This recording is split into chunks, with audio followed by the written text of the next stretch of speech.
All right, so hi, John. How Hello. are you? Hi. Thank you for doing this interview with me. I am interviewing, just to introduce to everyone, this is John Hoist. He is the CTE department chair at Newport Harbor High School, and he has agreed to interview for our assignment on online education. So thank you for doing this with me. Thank you.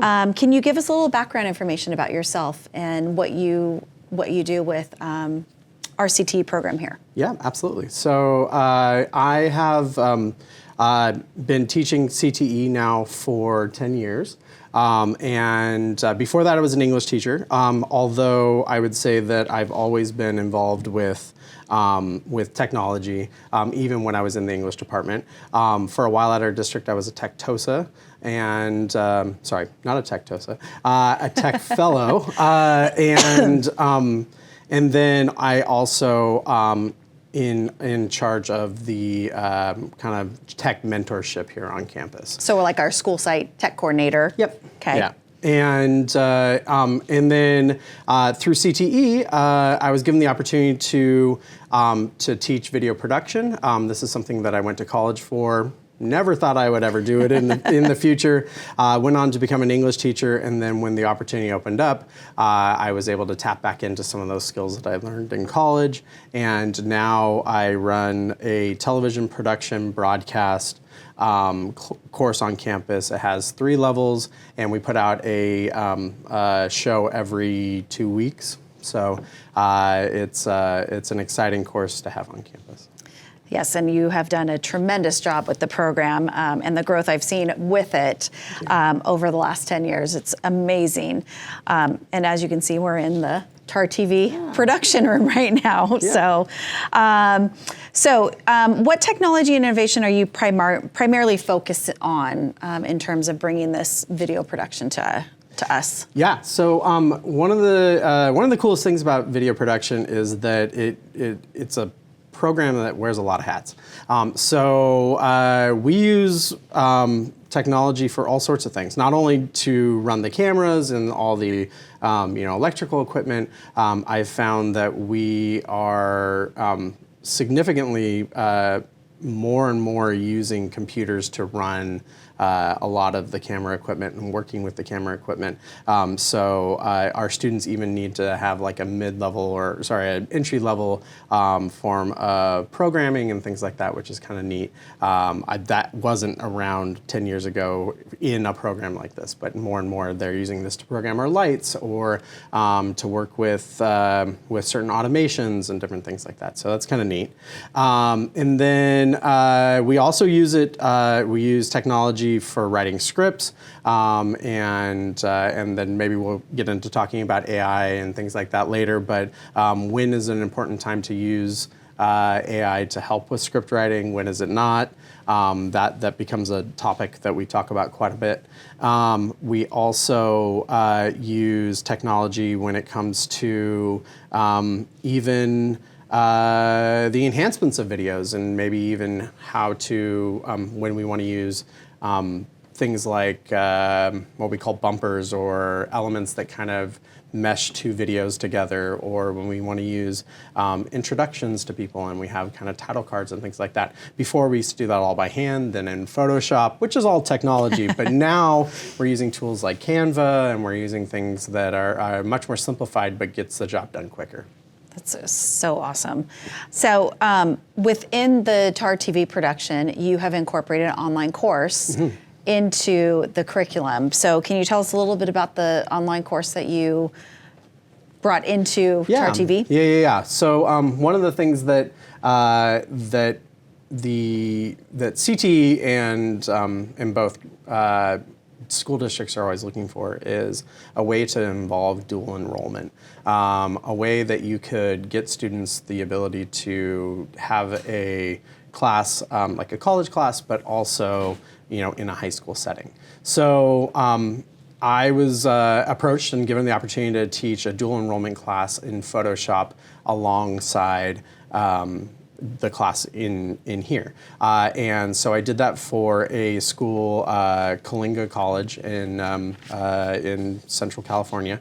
And we did that remotely from the classroom, which worked really nicely with the high school setting because I actually got an opportunity to see them in class and work with them in class, but they also did this class outside of the high school setting as well.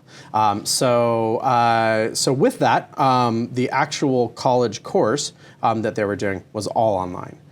So it was very much a traditional online course, except for the work that they were doing in Photoshop. I was able to kind of help them along in an in-person setting, which is unusual for an online course. And alongside them, though, because it was a college course, I actually had Coalinga College students in that same course. So I was teaching some high school students and some early college students that were living in that area. Did you face any challenges bringing the class onto our campus with our administration or our district from an outside community college? Yeah, that was something that we had to be very careful about, especially giving important information. Students logging in and signing up for an outside college class. We had to get parent permission slips. We had to make sure that that everybody was okay with that.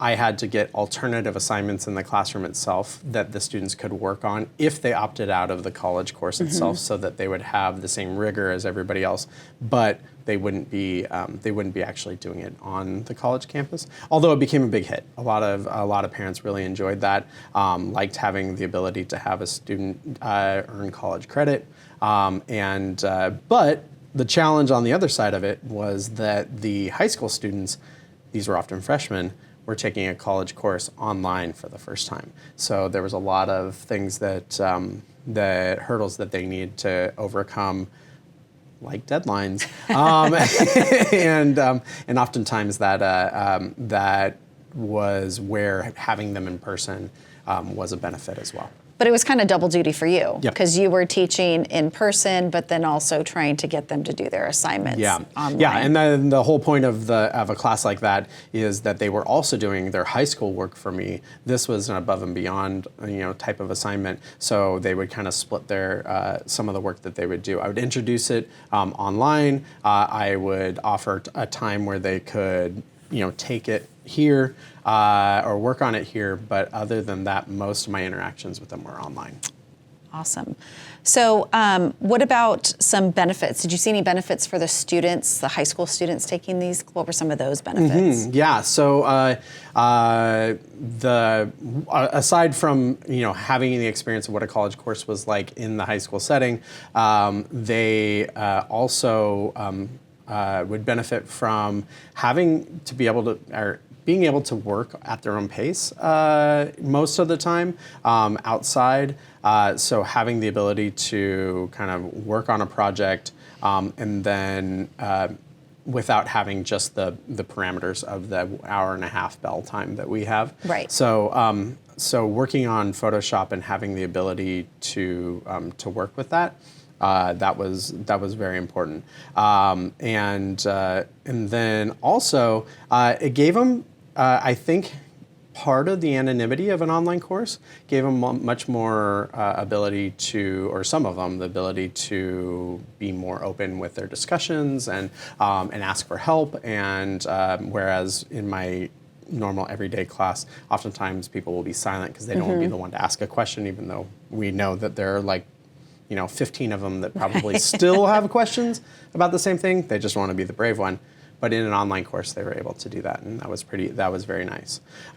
So being able to interact with them in that way as well, for some of my students, maybe more shy students, gave them the opportunity to open up online where they weren't having that in class. Well, and I think too, like you said, most of them were freshmen, so having you in front of them too, and not being so intimidated by, oh, this is a college course, and having them, they could talk to you about that as well. So that's a benefit as well. Absolutely. I know you said that a challenge was meeting deadlines. Was there any other challenges that you saw for the students? Yeah, so I think mostly the deadlines were probably one of the biggest challenges that we faced. And if a student started to fall behind, I think one of the biggest concerns that we had was when to swoop in as a high school teacher and say, okay, this isn't working out for you, so that we would cut them before they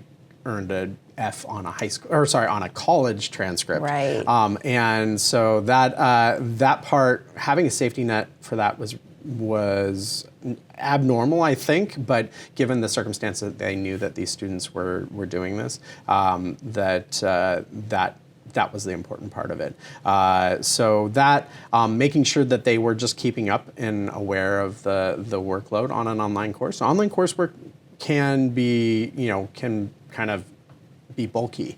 So not only were they doing the Photoshop things, but they also had a discussion that they had to respond to, and then respond to a few other people. Right. And as the teacher of that, I found it also quite interesting because I then had to respond to everybody that was going on, and that was part of my my interaction. For some of those students, not my high school students, but for some of the other students, that's the only interactions that they ever had with me. So unlike a class where I can sit down and kind of talk to a student for a couple of minutes and get a feeling of what's going on and how they're doing, I had to actually formulate, responses. Yes. So organization is key. Yes. In an online course. Absolutely. So just a couple questions about some trends that we might see in the future. So what are your thoughts on online courses, online education replacing face-to-face learning? We're bringing a lot more technology on. Yeah. I would say that the face-to-face is definitely key in that educational environment. However, I can see in certain places that the online version is going to be able to reach a lot more. So for instance, the school that I was working at, that West Hills Coalinga Community College, was a college that was by all means a functioning college, but because in the location that it was in, a lot of the population started dwindling. And so they wanted to transform the state wanted to transform this into more of an online environment. And so now they can reach a lot more people. And if you're thinking of perhaps teaching in a rural space, if you have the ability to teach online, you can reach a community that wasn't, that could be useful without having to build the brick and mortar store or brick and mortar school. Absolutely. Yeah. So do you think high schools will start offering a lot more online courses, like Newport Mesa, or do you think we're going to start offering a lot more online courses? I think so. And I think partially let's say in Newport Mesa, that we will see that because of just the impact on everybody's schedule. I already have students that take health online, yes.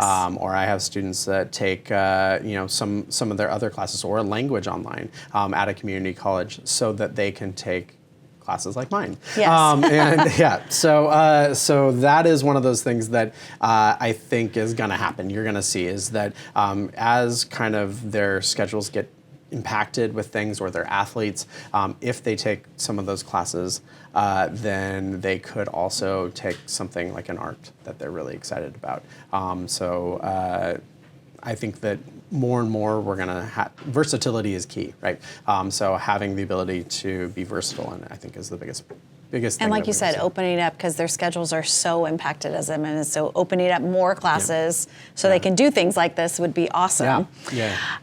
So if anyone was looking to adopt an online educational course, what advice would you give them? Be organized. Be organized. A lot of the curriculum that I had created was definitely worked, but it was there's a timeliness not only from the students to get the content to you or to their work to you, but also you have to respond in a timely manner as well. Just because we're already maybe moving on to the next thing, and so you want to make sure that the work that they're doing is getting the feedback that it needs. And there have been times where that backed up quite a bit. So I don't know, holidays coming up or whatever it may be, and it ended up being difficult. And there are times when I'm sitting on my computer responding to people when my family's doing other things. And so I think that part is important, finding a time to do it. Side note from technology, I also have been known to respond to things on my phone. So it's not always at a computer station, but when let's just say there were times when I was shopping with my partner and she was, looking at things and I'm, sitting in the corner typing away at, maybe I could get a couple more in, and that was helpful. So that kind of leads us to our next question. So what trends in the next 10 years might we see? Taking classes from your phone, and we've already seen one-to-one Chromebooks, things like that. So is there any other trends that you see? Yeah, definitely devices. Those are the more simplified versions of devices.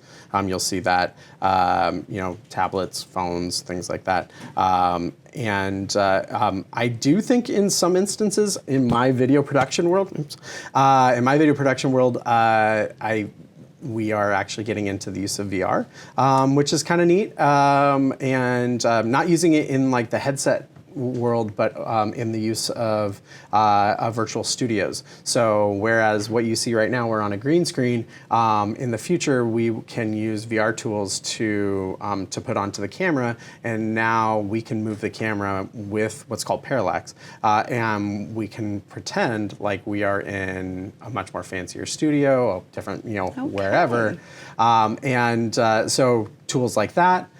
Getting in students using things like robotics, that's extremely important, and we have those offered on our campuses. So more and more of that with students learning coding.